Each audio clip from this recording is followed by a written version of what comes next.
আমরা অনেকেই মৌমাছির চাক দেখেছি, যেটা মাটির মাটির উপরে বলতে গাছের মধ্যে আমরা বেশিরভাগ মৌমাছির চাক দেখেছি। কিন্তু মৌমাছির চাক কিন্তু মাটির নিচেও হয়। তো চলুন আজকে আমরা দেখি যে মৌমাছির চাক, মাটির নিচে মৌমাছির চাকটা কেমন হয়।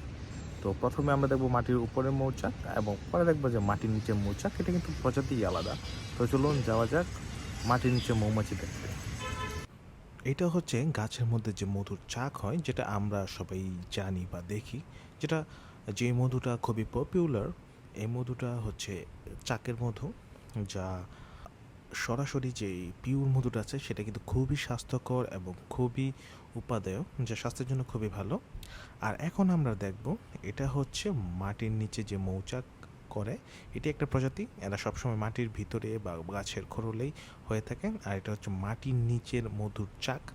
এবং এই প্রজাতির যেই মৌচাকগুলো আছে বা যেই মৌমাছিগুলো আছে সেগুলো কিন্তু খুবই সহনশীল। আপনি যদি তাদের কাছেও যান তারা কিন্তু আপনার উপর অ্যাটাক করবে না।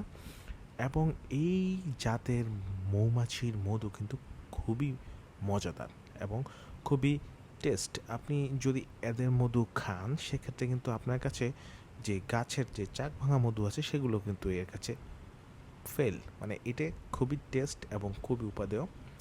তো যদি সম্ভব হয় সেক্ষেত্রে এই মাটির নিচে যে মৌমাছিগুলো বাসা করে তাদের মধু আপনি সংগ্রহ করতে পারেন, যা খুবই পুষ্টিকর, খুবই মজাদার। তো ধন্যবাদ ভিডিওটি দেখার জন্য। আগামী ভিডিও দেখার আমন্ত্রণ জানিয়ে আজকের মতো বিদায় নিচ্ছি। সবাই ভালো থাকবেন। আল্লাহ হাফিজ। আসসালামু আলাইকুম।